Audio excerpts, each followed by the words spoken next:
Hello student, welcome to EPG Pathsala. I am Dr. Ajit Jaswal from Department of Anthropology, Pondicherry Central University. Today we are going to discuss about a modules entitled Physical Performance Test under paper Physiological Anthropology. So student, let us see what we are going to learn or discuss in this modules.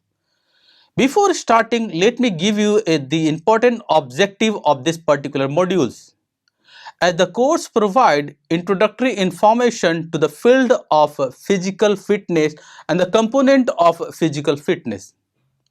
It includes the application of a different performance related component and physical performance test.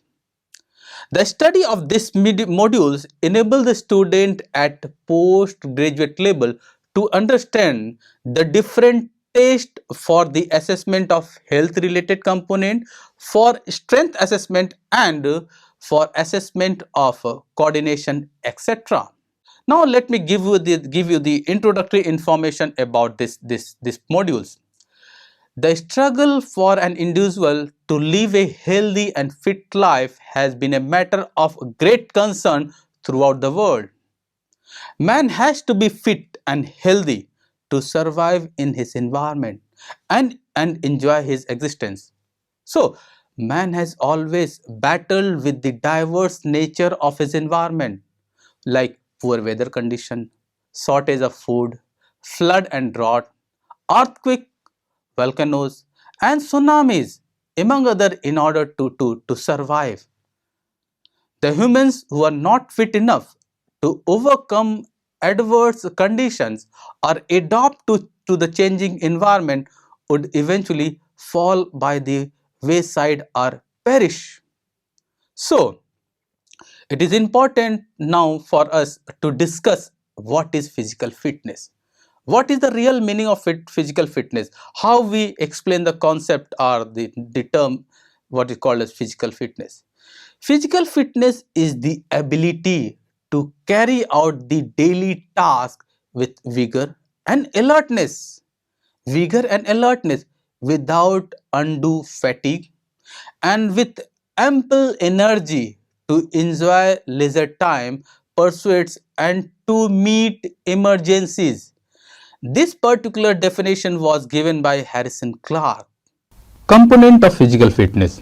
Fitness can be classified into different components. They are health or health related components and performance or skill related components.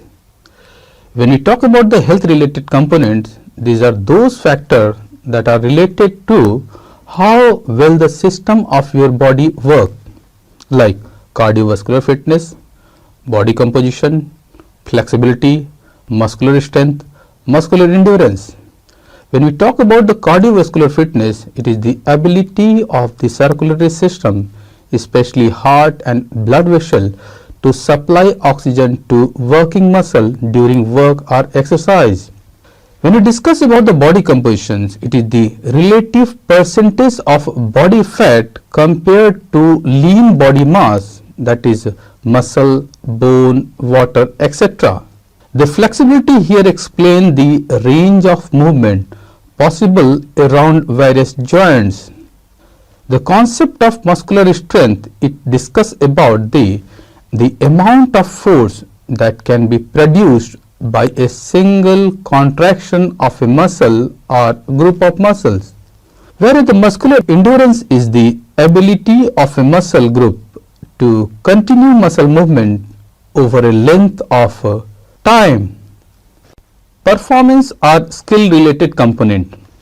This component of fitness form the basis for successful sports or activity participation, like speed, agility, balance, coordination, reaction time, power. Here the speed means the ability to move quickly from one point to another in a straight line, whereas the agility explains the agility of the body to change direction quickly and appropriately. When we discuss about the balance, it is the ability to maintain an appropriate posture during movement, whereas coordination explains the integration with hand and or foot movement with the input of the sense. Reaction time explains the amount of time taken to initiate a response, whereas a power is an ability to combine strength with speed. So, the components are speed, agility, balance, coordination, reaction and power. Test for assessment of health related fitness component. Testing and movement are the means of collecting information upon which subsequent performance, evaluation and decisions are made. But in the analysis, we need to bear in mind the factors that may influence the result. The important factors are test are copper VO2 max test to assess cardiovascular endurance, Harvard step test to assess the cardiovascular endurance, test for body composition like skin fold measurement to assess body fat percentage, seat and reach test to assess flexibility, 1 RM test what is called as repetition maximum test to assess muscle strength, test for muscle endurance assessment, partial curl up test, push up test and so on. The copper VO2 max test to assess cardiovascular endurance is used to monitor the development of the athlete's aerobic endurance and to obtain an estimate of their VO2 max. This test requires the athlete to cover as much distance as possible in 12 or 8 minutes for men and women respectively. Harvard step test to assess the cardiovascular endurance. It was developed by Boucher et al. In 1943. The objective of this test is to monitor the changes in the athlete's cardiovascular system. This test requires the athlete to step up and down of a gym bench for 5 minutes at a rate of about 30 steps per minute. Next test is the test for body composition, that is skin fold measurement to assess body fat percentage. Skin fold is a method of discovering correct body weight and fat composition by measuring the layer of subcutaneous fat beneath the skin. The percentage of total body fat can be measured by the skin fold measurement at a selected point on the body with a pair of caliper. This test only requires 4 measurements. A similar alternative method is the Yahoo's skin fold test, which requires 6 measurements. The objective of this test is to monitor the athlete's level of body fat. Next test is sit and reach test to assess flexibility. The objective of this test is to monitor the flexibility of the athlete's lower back and hamstring. Next one is 1 RM test, which is called as repetition maximum test to assess muscle strength. The objective of this test is to measure maximum strength of various muscle and muscle group. The advantage of this particular test is the required equipment is readily available in most gyms, but there is some disadvantage also, like performing a maximum weight lift is only for advanced weight trainer. It is important to have good technique before attempting this test. The test result will be specific to the equipment used and the technique allowed, so is best used for test retest measure. The test is also called 1 rep maximum or 1 RM, 1 repetition maximum. Next one is a test for muscular endurance assessment, like partial curl up test and push up test. Now let's discuss about the test for strength assessment. Grip strength test is used to assess the strength of the hand grip. This test is used to monitor the development of the subject grip strength. For this test, the required resources is a hand grip dynamometer. The procedure used for this test is as follows. The subject using this dominant hand applied as much grip pressure as possible on the dynamometer. The assistant record the maximum reading in kilogram. The subject repeat the test 3 times. The assessors use the highest recorded value to assess the subject performance. Clark in 2005 conducted a study which examined the impact of the shape of the hand as relatively long, average or square shape on maximum voluntary isometric grip strength in a group of healthy male and female teenagers aged range from 13 to 17 years. Analysis of this particular test is by comparing it with the subject previous result for this test. It is expected that with appropriate training between each test, the analysis would indicate an improvement in the subject's grip strength. The advantage of this particular test is as follows, like minimal equipment is required. It is simple to set up and conduct and can be conducted with almost anywhere, but it has some disadvantage also, like specialist equipment is required. It is not carried out by any normal fashion, but there is specific dynamometer is required for this particular test. Performance or skill related test. This is test for speed assessment, like sprint or speed test. The purpose of this test is to determine acceleration, maximum running speed and speed endurance depending on the distance run. The resource required for this thing is a measuring tape or mark track, stopwatch or timing gates and cone markers. The procedure for this test is the test involved running a single maximum sprint over a set distance with time recorded. After a standardized warm-up, the test is conducted over a certain distance such as 10, 20, 40 and or 50 meters or yard depending on the sport and what you are trying to measure. The starting position should be standardized starting from a stationary position with a foot behind the starting line with no rocking measurement. If you have the equipment, you can measure the time to run each split distance during the same run, and then acceleration and peak velocity can be determined. It is used to give the subject an adequate warm-up and practice first and some encouragement to continue running hard past the finish line. The result of this test shows that you can use a measure of the time for the first 10 meters or yards from a stationary start as a score for acceleration and the time to run between 30 to 60 meters for a flying sprint speed or maximum running speed. This score can also be presented as a running velocity. For sprint test conducted over 100 meters or yards or so, comparing the time for the final 40 compared to the first can be used as a speed endurance score. Next is a test for agility assessment called as Illinois Agility Run Test.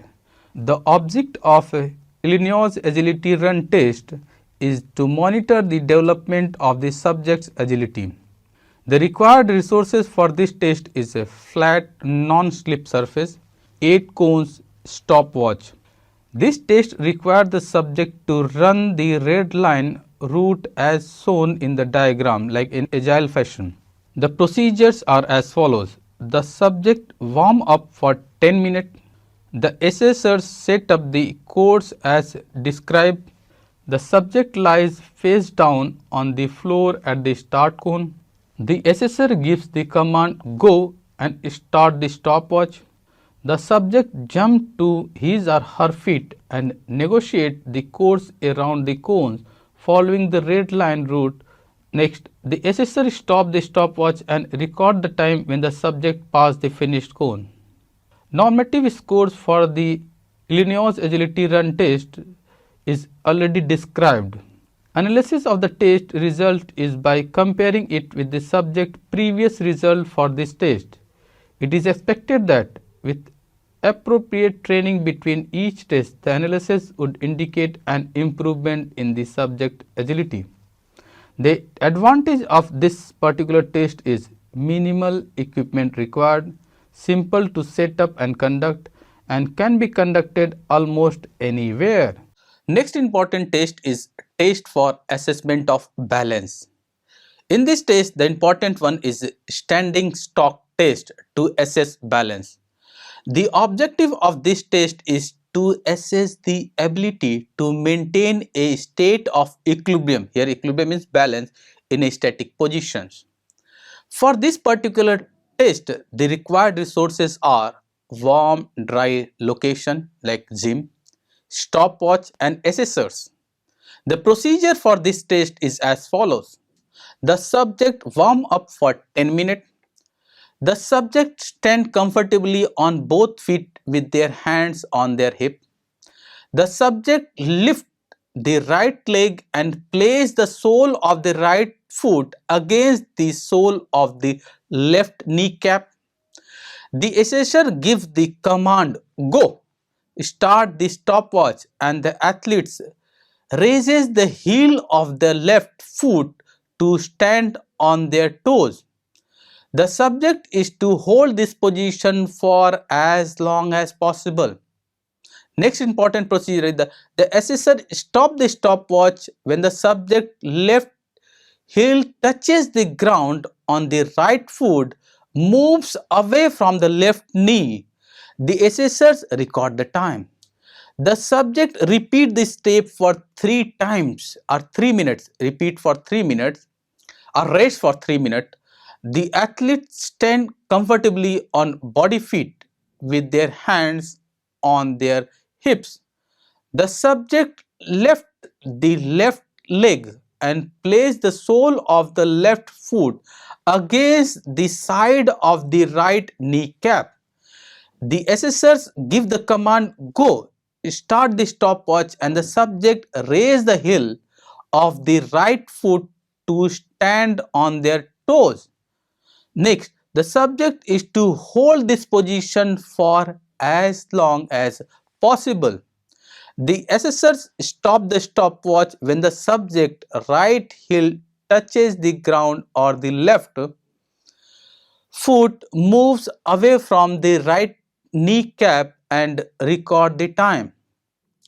Analysis of the test result is by comparing it with the subject previous record for this test.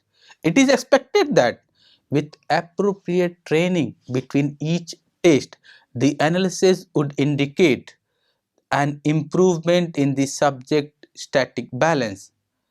The advantage of this particular test is that no equipment required, simple to set up and conduct, and be conducted almost anywhere.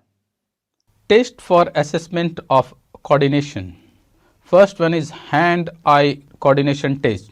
The subject of the test is to assess the ability of the subject vision system to coordinate the information received through the eye and direct the hand to accomplish the act of catching a ball, called as hand-eye coordination. The required resources for this test is tennis ball, stopwatch, smooth wall, assessors. The procedures for this test is, this test requires the subject to throw and catch a tennis ball off a wall. The subject warm up for 10 minutes. The subject stands 2 meters away from a smooth wall. The assessors give the command go and start the stopwatch. The subject threw a tennis ball with their right hand against the wall and catch it with the left hand.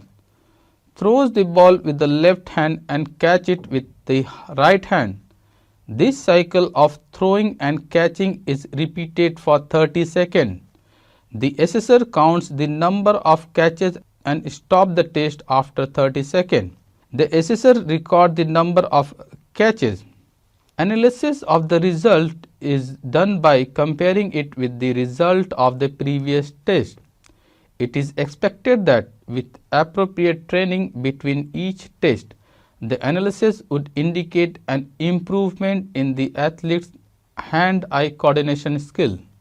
The advantage of this particular test is minimal equipment required. Second, simple to set up and conduct. And third, can be conducted almost anywhere. Now let's discuss about the another important test called as ruler drop test. This test is used to assess reaction time. So the objective of this test is to monitor the subject reaction time. For this particular test, there is a very simple resources required like meter ruler and assessors. The procedure to carry out this test is as follows. The ruler is held up by the assessors between the outstretched index finger and the thumb of the subject dominant hand so that the top of the athlete's thumb is level with the 0 centimeter line on the ruler. The assessors instruct the subject to catch the ruler as long as possible after it has been released. The assessor releases the ruler and the subject catches the rulers between their index finger and thumb as quickly as possible. The assessor records the distance between the bottom of the ruler and the top of the subject thumb where the ruler was caught. The test is repeated for 2 more times and the average value is taken as score. The analysis of the result is by comparing it with the result of the previous test. It is expected that with approximate training between each test, the analysis would indicate an improvement in the subject reaction time. The advantage of this particular test is like very minimal equipment is required, and this particular test is simple to set up and conduct and can be conducted almost anywhere. Standing long jump test to assess power or explosive strength. The objective of this test is to monitor the development of subject elastic leg strength. The procedure for this test is the subject warms up for 10 minutes. The subject places their feet over the edge of the sandpit, crouches down and using the arm and leg and jump horizontally as far as possible, landing with both feet into the sandpit. The assistant measures the distance from the edge of the sandpit to the nearest impression made by the athletes in the sandpit, and the assessors record the distance in centimeters. The subject repeats the test 3 times. Longest recorded distance is the score of the subject. Analysis of the test result by comparing it with the subject previous result for this test. It is expected that with appropriate training between each test, the analysis would indicate an improvement in the subject leg strength. The advantage of this particular test is minimal equipment required, simple to set up and conduct. The test can be easily administered. There is some disadvantages also, like specific facilities required like long jump pit. Second is assistant required to administer the test. The Sargent jump test. The Sargent jump test, also known as the vertical jump test, was developed by Dr. Alan Sargent. The objective of this test is to assess the subject elastic leg strength in vertical jumping abilities. The required resources for this test is wall, tape measure, step ladder, chalk. The procedure for this test is the subject warms up for 10 minutes. The subject chalks the end of his or her fingertips.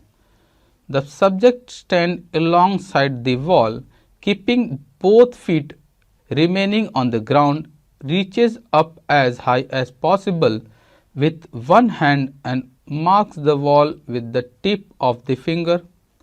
The subject from a static position jump as high as possible and marks the wall with the chalk on the finger.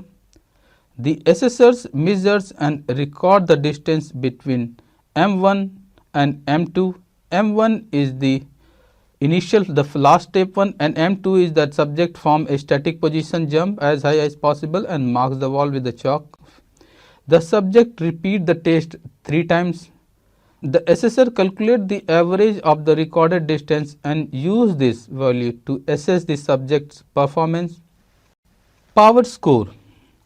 A heavier person jump the same height as a lighter person has to do more work as they have a larger mass to move. It is sometimes useful to convert the vertical jump height to units of power. Power cannot be calculated since the time the force is acted on the body is unknown. Formulas have been developed that estimate power from vertical jump measurement. In these formulas, mass, that is body weight, and vertical jump height is used. Like Lewis formula, the Lewis formula estimate average power, so indicate that average power, that is in watt, is root of 4.9 into mass into vertical jump height into 9.81. Similarly, several other formulas were given by like Sears formula, Herman's formula, John and Bahamonde formula, and so on. The advantage of this test is as follows, like minimal equipment is required, simple to set up and conduct, the test can be easily administered, can be conducted almost anywhere. But there is some disadvantages also, like specific area required, assistant required to administer the test. Now let's discuss about the KW test, also called as a Cross-Weber test. Dr. Hans Cross and Dr. Sonja Weber, they developed the Cross-Weber minimum test in the year 1950. In this particular test, the 6-item medical fitness test measure the strength and flexibility of the key postural or called core muscle. The test consists of 5 strength challenges and 1 general flexibility procedure. The Cross-Weber test do not require sophisticated equipment and are easy to administer. Next important test is effort agility test, that is AAHPERD, effort agility test. It is a test of agility and dynamic balance for the elderly, which is a part of the effort functional fitness protocol. There is also another test called up and go agility test, also designed to test agility in the elderly people. This test measures speed, agility and balance while moving. 4-level abdominal strength test. This is one of many tests of abdominal muscle strength. It is a simple test to conduct requiring minimal equipment. The objective of this test is as the 4 stages sit-up test measure lower back and abdominal strength, which is important for core stability. The procedure for this test is as follows. This is a simple test where you are required to do 4 forms of sit-ups. The subject attempt to perform 1 sit-up as described for each level, with either the feet held up as assistant or not, and with the legs straight or not. Several attempts can be made for each level, with the technique scored using the criteria below.